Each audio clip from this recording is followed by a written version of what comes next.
ассалому алайкум бинандаҳои азиз, барномаи тилиётии ахборро аз телевизиони Тоҷикистон манзури шумо менамоем. суботу оромӣ шарти асосии бақои давлат ва рушду пешрафти ҷомеа мебошад. таъмини амният ва истиқлолу озодӣ кафили умризу ояндаи дурахшони ҳар халқу миллат маҳсуб меёбад. дар ҳамаи давру замон пешрафти ҳаёти давлат ва ҷомеа аз суботу амният ва таъмини оромиву тартиботи ҷамъиятӣ сарчашма мегирад.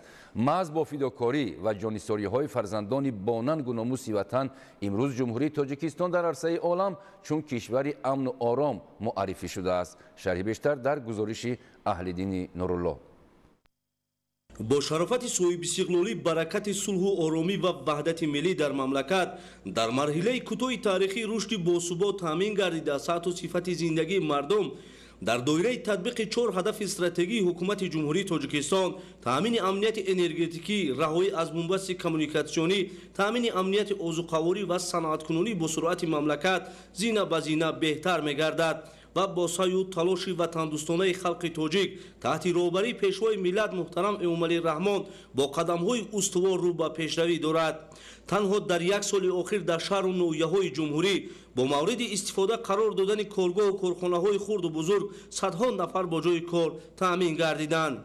خوشبختانه حالا در جمهوری تاجیکستان صلح و آرامی، ثبات سیاسی و وحدت ملی برای عملی نمودن هدف‌های استراتژی ملی هم از زمینه ضروری فراهم آورده شده است. ضمناً بلند برداشتن سطح سواد و معرفت‌ناکی مردم و در نوبت اول نورسان و جوانان تقویت حس ملی، وطندوستی و وطنپروری، هویت ملی، ارزگذاری و آموختن زبان، تاریخ، فرهنگ باستانی تاجیکان، توسعه دایره دانش و جهانبینی علمی و تکنیکی و رشد علم‌های گوناگون جامعه اقدام‌های پیگیرانه پیشوای ملت محترم امامعلی رحمان میباشند. مورد به تاکید است که تامین صلح و ثبات و امنیت پایداری کشورها از جمله وظیفه‌های کلیدی و شرط مهمترین پیشبرد روندهای سازنده به خاطر رشد استوار در سطح بین‌المللی و منطقوی به حساب می‌رود. تنظیم آرامی، صلح و ثبات و عملهای بنیادکارانه و سازندگی در مملکت تمام جوانان کشور را وادار می‌سازد که به قدر استقلال دولتی صلح و ثبات سراسری رسند و در تطبیق سیاست پیشگرفته پرزیدنت تاجیکستان پیشوای ملت محترم امامعلی رحمان سهم نظررس گذارند. زیرا هدف دولت و حکومت مملکت به خاطر زندگی شایسته ساکنان و افزون کردن دستاوردهای استقلال دولتی میباشد. احلدین نورالله، فردوسی بابانظر، سنگمراد ابراهیم، اخبار. маҷмӯи маҳсулоти дохилӣ арзиши бозори мол ва хидматҳое мебошад ки шаҳрвандони кишвар дар дохил ва берун аз кишвар дар муддати 1 сол истеҳсол намудаанд. яъне дар иқтисодиёт ҳаҷми солонаи даромад ва дараҷаи арзиши бозории молу хизматрасониҳои дохил ва хориҷи кишвар ҳаҷми истеҳсоли маҳсулоти саноатӣ, кишоварзӣ, нерӯи барқ, воридоту содирот, боркашониву мусофиркашониро дар бар мегирад. афзоиши он метавонад ба баланд гардидани сатҳи некуаҳволии сокинон мусоидат намояд. Дилшод Ҳакимзода мавзӯъро шарҳ медиҳад. استقلالیت دولتی در رشد تمام ساحه‌ها از جمله بخش‌های واقعی اقتصادی تاثیر مثبت رسانید. این است که جمهوری تاجیکستان در سال‌های صاحب استقلالی در سمت اجرای نشاندهنده‌های مکر اقتصادی و افزایش مجموع محصولات داخلی و دستاوردهای بی‌نظیر صاحب گردید. مثلا از روی سرعت رشد اقتصادی آمار دورنمای نشاندهنده‌های اساسی مکر اقتصادی در جمهوری معین کرده شد. موافق آن حجم مجموع محصولات داخلی با نرخ‌های دورنمای سال‌های داخلدار اگر در سال 2024 در جمهوری تاجیکستان 146.5 میلیارد سومانی بهادهی کرده شود، این رقم موافق دورنمای نشاندهنده‌های مکر اقتصادی در سال 2025 به 166 میلیارد سومانی، سال 2026 187.5 میلیارد سومانی و در سال 2027 به 211.2 میلیارد سومانی باید برابر گردد. برای زیاد نمودن حجم محصولات داخلی مملکت البته یک چند عامل‌ها تاثیر می‌کند. این عامل‌ها را جدا کردن ممکن است با عامل‌های داخلی و عامل‌های بیرونی هستند. از طرف دیگر هم گفتم ممکن است که عامل‌های هستند که آنها با مبلغ وابستگی دارند و عامل‌های هستند که آنها به مبلغ هم تاثیر می‌رساند و آن را به مبلغ هم حل کردن ممکن است. یعنی حالت‌هایی هست که نه همه پرابلم‌ها را ما با واسطه مبلغ حل کردن ممکن است. بنابراین ما در این مورد باید аз захираҳои дохилии кишвар истифода барем. ба хотири расидан ба омори нишондиҳандаҳои маҷмӯи маҳсулоти дохилӣ ҳадафҳои стратегии ҳукумати мамлакат ба монанди баромадан аз бомбасти коммуникатсионӣ ва ба кишвари транзитӣ табдил додани Тоҷикистон, ба даст овардани истиқлолияти энергетикӣ ва истифодаи самараноки он, таъмини амнияти озуқаворӣ ва дастрасии аҳолӣ ба ғизои хушсифат, инчунин саноатикунонӣ бо суръати мамлакат ва дар ин замина таъмини аҳолӣ бо шуғли пурмаҳсул бояд ба таври пурра ва сари вақт татбиқ ёбанд. яъне дар заминаи татбиқёбии ҳадафҳои муайян намудаи ҳукумати мамлакат ҳаҷми даромадҳои иқтисоди миллӣ зиёд мегарданд ки ин метавонад дар рушди маҷмӯи маҳсулоти дохилӣ заминаи устувор гузорад. мувофиқи нишондиҳандаҳои макроиқтисодӣ, ҳаҷми маҳсулоти саноатӣ бо нархҳои дурнамои солҳои дахлдор дар соли 2024 дар ҷумҳурии Тоҷикистон 57.8 миллиард сомонӣ баҳодиҳӣ карда шудааст. омори мазкур тибқи дурнамои нишондиҳандаҳои макроиқтисодӣ дар соли 2025 71.5 миллиард сомонӣ, соли 2026 87.1 миллиард сомонӣ ва дар соли 2027 106.4 миллиард сомонӣ пешбинӣ гардааст. худи маҷмӯи маҳсулоти дохилии мамлакат дар соҳаҳои истеҳсолоти неъматҳои моддӣ ба вуҷуд оварда мешаванд ва агар таҳлил кунем, ҳиссаи саноат, хоҷагии қишлоқ, сохтмон ва баъзе соҳаҳои дигарро номбар карда мумкин аст хеле зиёд аст. махсусан дар таркиби маҷмӯи маҳсулоти дохилии мамлакат ҳиссаи саноат ва хоҷагии қишлоқ калонтар аст. агар мо солҳои гузаштаро таҳлил кунем, дар таркиби маҷмӯи маҳсулоти дохилии мамлакат ҳиссаи маҷмӯи маҳсулоти умумии соҳаи кишоварзӣ нисбат ба саноат зиёд буд. аммо баъд аз ба андешаи ман муайян гардидани ин стратегияи саноатикунонӣ бо суръат дар мамлакат ва раванди амалигардонии он, сол то сол ҳиссаи корхонаҳои саноатӣ зиёд шуда, шумораи коргарон дар ин соҳа зиёд шуда, ба зиёдшавии ҳаҷми маҷмӯи маҳсулоти умумии саноат мусоидат кард. ҳамин тариқ агар солҳои 2023-ро таҳлил кунем, дар ин ҷо ҳиссаи корхонаҳои саноатӣ маҳсулоти умумии соҳаи саноат нисбат ба соҳаи кишоварзӣ зиёд шудааст.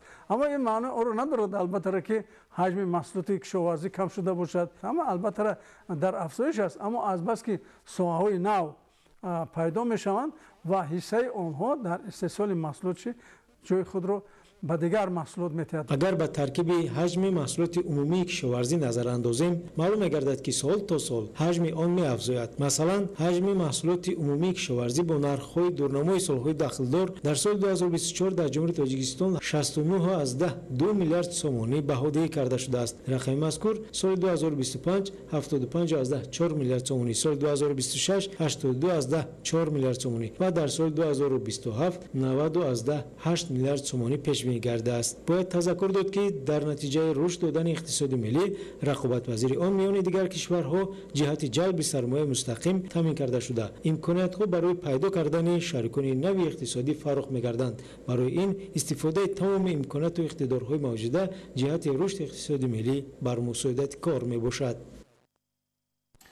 имсол дар шаҳри турсунзода беш аз 80 километр роҳҳои аҳамияти маҳаллию ҷумҳуриявӣ дошта мунфарш карда шуд. дар идомаи ҳамин тадбирҳо сокинони деҳаи аҳоруни деҳоти қаратоғ зиёда аз 2 километр роҳи дохили деҳаро асфалтпӯш намуданд. идомаи мавзӯъ дар гузориши Фаридуни Субҳон ва Садриддини Иброҳим. таи солҳои охир саҳмгузории сокинону соҳибкорони хайрхоҳ барои беҳтар намудани шароити зисти худ дар деҳоти шаҳри Турсунзода бештар шуда, иқдомҳои созандагиву бунёдкорӣ ва ободониро амалӣ менамоянд. сокинону соҳибкорони деҳаи аҳоруни ҷамоати деҳоти Қаратоғ бо ҳамовозии якдигар маблағ ҷамъоварӣ намуда, дар ҳамкорӣ бо мақомоти иҷроияи ҳокимияти давлатӣ беш аз 2 километр роҳҳои дохили деҳаашонро асфалтпӯш намуданд. дар гузашта ин қитъаи роҳи маҳаллӣ танг ва дорои чуқурчаҳои зиёде буд ки ба ҳаракати воситаҳои нақлиёт монеъ мешуд. баъди сангфаршкунии қабати поёнии роҳ бо техникаҳо тахту ҳамвор карда шуда, акнун асфалткунии онро ба роҳ монданд. ҷиҳати беҳтару хубтар анҷом додани корҳои таъмирӣ аз масолиҳи хушсифати ватанӣ ва техникаҳои роҳсозӣ истифода бурда мешавад. баъди пурра мунфарш намудан, роҳ васеъ гардида, ҳаракати бемамонияти нақлиёт таъмин карда мешавад. бошандагон иқдом гирифтанд ки дар идома барои тарғиби тарзи ҳаёти солим ва ба варзиш машғул шудани фарзандонашон дар ҳудуди деҳа як варзишгоҳи замонавӣ низ сохта ба истифода диҳанд. сокинон аз он хушҳоланд ки баҳри ободии як гӯшаи диёр ва беҳбуд бахшидани шароити зисташон саҳмгузорӣ менамоянд. давоми 10 моҳи соли 2024 дар шаҳри Турсунзода бештар аз 80 километр роҳҳои аҳамияти ҷумҳуриявӣ ва маҳаллӣ дошта мунфаршу бетонпӯш карда шуданд ки чунин иқдомҳои созандагиву бунёдкорӣ дар оянда низ ба роҳ монда мешавад. Фаридуни Субҳон, Садриддин Иброҳим, шаҳри Турсунзода. Ахбор. дар ноҳияи ҷайҳун тадбирҳои ободонӣ вусъат меёбанд. айни замон мунфаршнамоии роҳҳои мошингар дар ҳудуди ҷамоати деҳоти 5 ноҳия ҷараён дошта рӯзҳои наздик бо сифати баланд ба истифода дода мешавад. гузориши Самандар Шоев ва Искандари Саид. бо мақсади шоиста пешвоз гирифтани ҷашни пурифтихори миллӣ 35-солагии истиқлолияти давлатии ҷумҳурии Тоҷикистон дар ноҳияи ҷайҳун бо саҳми мақомоти маҳаллӣ, шахсони ободгар ва дигар сокинон иқдомҳои бунёдкориву созандагӣ сурат гирифта истодааст. баробари дигар самтҳо имрӯзҳо дар ноҳия ба таъмиру мунфаршнамоии роҳҳои марказиву маҳаллӣ диққати махсус зоҳир гардида кӯчаву маҳал ва муҳити атроф ободу зебо мегардад. таи чанд рӯз аст ки дар ҷамоати деҳоти 5 ноҳияи ҷайҳун корҳои мунфаршнамоии роҳҳои байни деҳаҳо вусъати тоза дошта, дар он мақомоти маҳаллӣ, сокинон, шахсони сафари ҳаҷ дошта, ҳамчунин соҳибкорони маҳаллӣ саҳми арзанда доранд. тавре мушоҳида шуд, раванди асфалтпӯшнамоӣ дар ҷамоати мазкур бо маром идома дошта, бо ҷалби техникаҳои соҳа ва қувваи зиёди сокинон анҷом дода мешавад. тибқи иттилоъ, дар ҳудуди ноҳия 181.6 километр роҳҳои маҳаллӣ мавҷуд буда, то имрӯз бо саҳми мақомоти маҳаллӣ муассисаи давлатии нигоҳдории роҳҳои автомобилгарди ноҳия зиёда аз 9 километри он пурра таъмиру асфалтпӯш карда шудааст. сокинони ҷамоати деҳоти 5 ноҳия ҳадаф ба он равона намуданд ки мин баъд низ боқимонда роҳҳои ба таъмир ниёз доштаро таъмиру асфалтпӯш намоянд, то ин ки рафтуомади сокинон ба макони лозима осон гардад. масъулини муассисаи давлатии нигоҳдории роҳҳои автомобилгарди ноҳия ба хотири таъмирнамоии роҳҳои ба таъмир ниёз дошта ба қадри лозима маводҳои заруриро дастрас ва захира намуданд ки ин дар бег гардонидани фаъолияташон мусоидат менамояд. Самандар Шоев, Искандари Саид, ноҳияи ҷайҳун. Ахбор. сокинони деҳоти овчиқалъачаи ноҳияи Бобоҷон Ғафуров бо мақсади саҳмгузорӣ дар рушди маҳал корҳои созандагиро вусъат мебахшанд. дар ин замина роҳи мошингард байни деҳаи Овчиқалъача ва Пахтаобод дар масофаи 4 километр мунфарш карда мешавад. гузориши Маҳмуд Аҳмадзода ва Дилшод Юсуфӣ. дар ҷамоати деҳоти Овчиқалъачаи ноҳияи Бобоҷон Ғафуров корҳои бунёдкорию созандагӣ дар баробари иншооти маъмурӣ, фарҳангӣ бо саҳми соҳибкорону аҳолӣ низ тадбирҳои созандагӣ вусъат бахшида мешавад. соли равон дар баробари сохтмони як қатор иншооти таъиноти гуногун таваҷҷӯҳ ба мунфаршу ободии роҳҳо зиёд гардида, имрӯзҳо роҳи байни деҳаи Овчиқалъача то деҳаи Пахтаобод ки масофаи 6 километрро дар бар мегирад ва аз он ҳолати 4 километр роҳ ба талаботи замони муосир ҳаракати бемамонияти нақлиёт мувофиқ набуд, бо саҳми саховатмандон, соҳибкорону аҳолии деҳа мунфарши асосӣ мегардад. ин роҳ ки аз канори заминҳои кишоварзӣ мегузарад ва деҳаи Пахтаободро ба ҷамоати деҳоти Овчиқалъача пайванд мекунад, аҳамияти иҷтимоӣ иқтисодӣ дар интиқоли саривақтии молу маҳсулоти кишоварзӣ ба бозорҳои маркази ноҳия ва шаҳрҳои Бӯстон ва Хуҷандро дорад. корҳои мунфарши роҳ аввали ҳафта оғоз ёфта, хабар аз мунфарши роҳ барои истифода дар муҳлати дароз, фарши роҳ тахту ҳамвор карда шуда, барои мунфарш омода ва масоҳати роҳи мунфаршмешуда 4 километр ва паҳнои 5 метрро ташкил медиҳад. бо мусоидати мақомоти иҷроии ҳокимияти давлатии ноҳия, масъулини ҷамоати деҳот, натиҷаи корҳои фаҳмондадиҳӣ ва иқдому ташаббуси неки сокинони деҳа, соҳибкорону саховатмандон зиёда аз 1 миллиону 200 ҳазор сомонии маблағ барои ободии роҳ истифода менамоянд. бо истифода аз рӯзҳои мусоид, ободии роҳ идома дошта, мунфарши роҳ бо воситаи техникаҳои ширкатҳои роҳсозӣ ва мутахассисон анҷом дода мешавад. қабл аз оғози мунфарши роҳи байни деҳот дар деҳаи Пахтаобод корҳои бунёдкорӣ, тозагии маҳал ва мунфарши роҳи дохили маҳаллаҳо анҷом дода шудааст. ҳамчунин дар худи деҳаи Пахтаобод соли равон дар масоҳати 1 километр мунфарш ва канори роҳ деворбандӣ шуданд. حالا متخصصان راهسازی در یک جایگی با ساکنان کوشش دارند که در مدت کوتاه راه بین دهات را منفرج کرده تا سیر نقلیات جمعیتی بین دهه را تشکیل نمایند. در جماعت دهات اوفچی خلچی ناحیه باباجان غفورов به استقبال جشن 35 سالگی استقلالیت دولتی جمهوری تاجیکستان بنیاد و نوسازی 27 انشاءات تعیینات گوناگون به نقشه گرفته، نقشه اجرا و باز 24 نقشه های علاوگی عملی شدند که آبادی راه نیز یک اجرای نقشه سازندگی می باشد. چنین تشبث مهنت دوستی اقدام یکجایه و اهلانه ساکنان جماعت دهات اوفچی خلچه است که دوام سال روان در مسافه 7 کیلومتر راه منفرج شده با اجرای چنین تدبیرهای نیک منفرج راه محله و دهه آباد برای زیست و زندگی شرایط و امکانات بهتر فراهم می‌گردد. جهتی به مشکلی سپری نمودن فصل زمستان در مؤسسه‌های سوهای مالی و تندرستی شهر پنجکن تدبیرهای مهم عملی شده، مقدار ضروری انگیش و هیزم ذخیره گردیده است. گزارش در این خصوص. آمادگی به دوره تیرماه و زمستان از مسائل مهم در نزد مقامات محلی بوده. طبق اطلاع امروزها مؤسسه‌های سوهای معارف و تندرستی شهر پنجکن برای به مشکلی گذراندن دوره تیرماه و زمستان آماده بوده. در مؤسسه‌های مذکور مقدار معین انگیش و هیزم ذخیره گردیده است. با مقصد آگاهی بیشتر پیدا نمودن از یکچند مؤسسه‌های دولتی دیدار نمودیم. در مؤسسه تحصیلات میانه عمومی رقم 40 جماعت دهات چینار شهر پنجکن که در آن 911 خواننده به تحصیل فرا گرفته شده است، برای به مشکلی گذراندن دوره زمستان امساله 10.5 تن انگیش و 25 کوب هیزم ذخیره گردیده است که طبق اطلاع رهبری مؤسسه از نقشه پیش بینی گردیده زیاد بوده برای به مشکلی گذراندن فصل سرما بسندگی میکند. در این مؤسسه 17 پیچ علاوه در حالت کاری بوده، همچنین سیمخانه ها شیشه بندی کرده شدند. در مؤسسه تحصیلات میانه عمومی رقم 37 باشد 465 خواننده تحصیل نموده، با آنها 39 آموزگار درس میدهند. روند تحصیل در این مؤسسه نیز نوبسته از وضع هوا خوب برآمده شده است. جهت گذراندن تیرماه و زمستان امساله در مکتب رقم 37 7 تن انگیش و 10 کوب هیزم ذخیره گردیده است. در مکتب تحصیلات عمومی رقم 37 465 خواننده تحصیل میکنند و 39 عدد آموزگاران داریم که در این مؤسسه کار و فعالیت میکنند.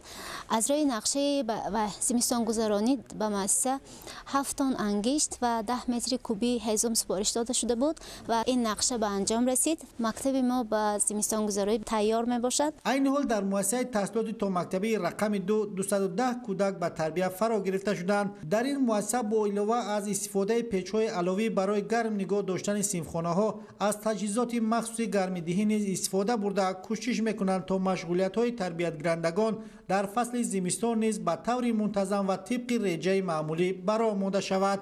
در انبار این مؤسسه 5.5 تن انگیش و 20 متر کوبی هیزم موجود می باشد. عموما طبق اطلاع مسئولان شعبه معارف تمام مؤسسه‌های تعلیمی به گذراندن زمستان امسال آماده می باشند. موافق نقشه شعبه معارف باید در تمام مؤسسه‌های تعلیمی و کودکستان‌ها 2030 تن انگیش سنگ ذخیره کرده میشد و علاقه در نیمه دوم ماه آگوست از کارخانه فون و یغناب انگشت خوش‌صفت ذخیره کرده شد، یعنی موافق نقشه و اینچنین در تمام مؤسسه‌های تعلیمی 2030 تن انگیش سنگ و همین مقدار هیزم ذخیره کرده شدند. اینچنین در تمام مؤسسه‌های تعلیمی اویدی آینه‌بندی سلفان پیش نمودن نیز تدبیرها اندیشیده شدند و تمام مؤسسه‌های تعلیمی علاقه در آخر ماه سپتامبر پررا و موسم زمستان‌گذرانی آماده کرده شده بودند.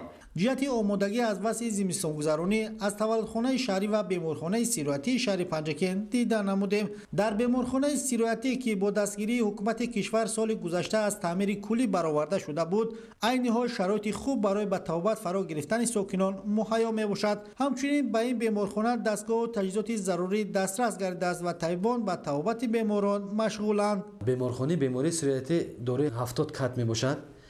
در بیمارخانه زیاده از 100 نفر کارمندان طب کار و فعالیت میکنند. جهت به مشکلی گذرانیدن زمستان امسال چاره‌های ضروری اندیشیده در تمام حجره‌های طبابتی، در حجره‌هایی که بیمار بستری می‌گردند و حجره‌های پروسیدوری اوید زمستان گذرانی گرمی دهنده‌های مخصوص در همه حجره‌ها قرار دارد. ما کوشش میکنیم که زمستان امسال آمده را به مشکلی پس سرگردانیم. таваллудхонаи шаҳрии шаҳри панҷакент бошад дорои маркази гармидиҳӣ мутамарказ буда баҳри мунтазам фаъолият намудан дар фасли зимистон дар ин ҷо 70 тонна ангишт захира гардидааст. маркази гармидиҳии таваллудхона ба таври шабонарӯзӣ кор намуда дар ҳамаи вазъи ҳаво ҳарорати ҳуҷраҳои корӣ ва табобатиро мӯътадил нигоҳ медорад ки ин ба бемушкилӣ гузарондани сардиҳо мусоидат мекунад. муассисаи таваллудхонаи шаҳри панҷакент барои мизоҷони шаҳру деҳоти панҷакент хизматрасонӣ мекунад. барои таъминоти фаъолияти дар фаслҳои тирамоҳи зимистони соли 2024-25 захираи 60 тонна ангишсанг ва 2 метри куби ҳезум ба нақша гирифта шудааст. дар айни ҳол дар анбор аз рӯи нақша 60 тонна ангишсанг ва 2 метри куби захира карда шудааст. воқеан ҳам тибқи иттилои масъулон ва мушоҳидаи мо муассисаҳои соҳаи маориф ва тандурустии шаҳри панҷакент барои гузарондани тирамоҳу зимистони имсола пурра омода буда боварӣ ҳаст ки сардиҳои зимистонро бемушкилӣ паси сар менамоянд. далери бозор, Зарҳуни Неъматулло, шаҳри Панҷакент, Ахбор. 7-8 декабри соли равон мусобиқаи сайри навбатии ҷудои ҷаҳон Токио Гранд Слам 2024 баргузор мегардад ки дар он 4 нафар варзишгари тоҷик иштирок менамоянд. барои иштирок дар ин мусобиқа зиёда аз 183 варзишгар аз 42 давлати ҷаҳон номнавис гардиданд. шарҳи бештар дар гузориши Раҳматшоҳи Обид. дар фарҷоми соли 2024 варзишгарони Федератсияи ҷудои кишвар дар қатор мусобиқаҳои байналмилалӣ ва ҳамчунин машқҳои дастаҷамъӣ иштирок мекунанд. толор дорои тамоми шароити беҳтарини машқу тамрин буда бо беҳтарин шеваи муосир ҷиҳозонида шуда мураббиёни пуртаҷрибаи тоҷик дар ҳолати омода шудан ба яке аз рӯйдодҳои муҳими варзиши соли 2024 мебошанд. зеро онҳо ҳамеша дар такопу буда роҳҳои нави машқу тамринро меомӯзанд. кӯшиш мекунанд ки пайваста дар тамринҳо ва мусобиқаҳо иштирок карда малакаю техникави тактикаи хешро такмил диҳанд ва хатогиҳои худро ислоҳ намоянд то ки ба қулаи баландтарин варзиши ҷаҳон роҳ ёбанд. агар варзишгарон аз як тараф техникаву тактика ва малакаву маҳорати хешро дар бахши дзюдо такмил диҳанд, аз тарафи дигар аксуламал ва фаннҳои мухталифро муқобили ҳарифонашон варзишгарони номдори ҷаҳон сайқал дода баҳри ғалабаву пирӯзӣ ва бардошта шудани парчами давлатии ҷумҳурии Тоҷикистони азиз ва садо додани суруди миллӣ аз тамоми имкониятҳо истифода мебаранд. варзиш имрӯз ҷузъи таркибӣ ва пураҳамияти низоми арзишҳои фарҳангии халқҳову миллатҳо мебошад ва дар ҷараёни чунин мусобиқаҳои байналмилалӣ ба мисли чемпионати ҷаҳон дар қалби инсонҳо эҳсоси гуворои диду боздид, ҳамфикрӣ ва ҳатто пирӯзии одамонро аз болои андешаву омили номатлуб бедор месозад. бинандаҳои азиз, шуморо бо дигар хабаргузоришот дар нашрҳои минбаъдаи барномаҳои ахбор дар ҷараёни рӯз ошно месозем. саломат бошед.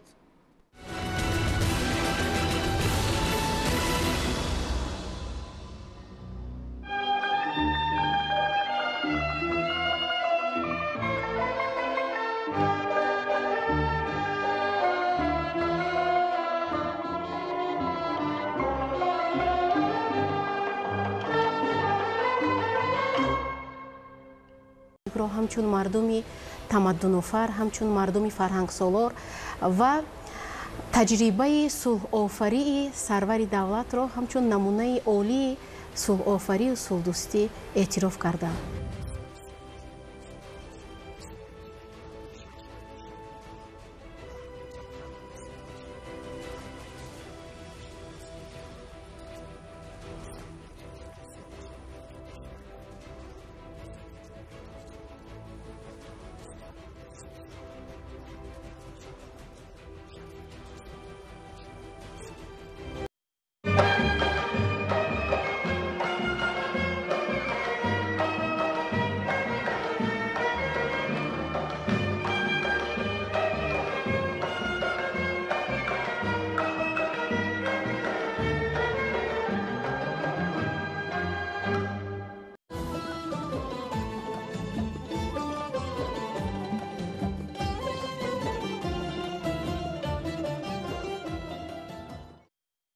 бо зикри ватан баҳори ҷон месабзад, ҳар як рагу мағзу устухон месабзад. ҳам шохаи хушкидаи имон امید در باغ سعادت جهان می‌سبزد. این دیار تاج بر سر، این سرزمین بی‌نظیر و دلفریب، بهشت نازنین که نام آن را تاجیکستان است، مادر عزیز و وطن ما صاحب وطنان است که قلب و جانمان با آن پیوسته و با محبت آن به کمال می‌رسیم. همین محبت، همین ارجگذاری به میهن و سرزمین نازنین است که ما باز هم با شما می‌پیوندیم و از زیبایی و پیشرفت دیار گلبنامان سخن میگوییم. بله، در آغوش این مادر بجان و دل برابر استقبال صبح پرتراوت را به شما نکو می‌خوانیم تماشابینان عزیز. بگذار از کلوار صبح به شما فیض و برکت و سعادت و خوشروزگاری اهدا گردد.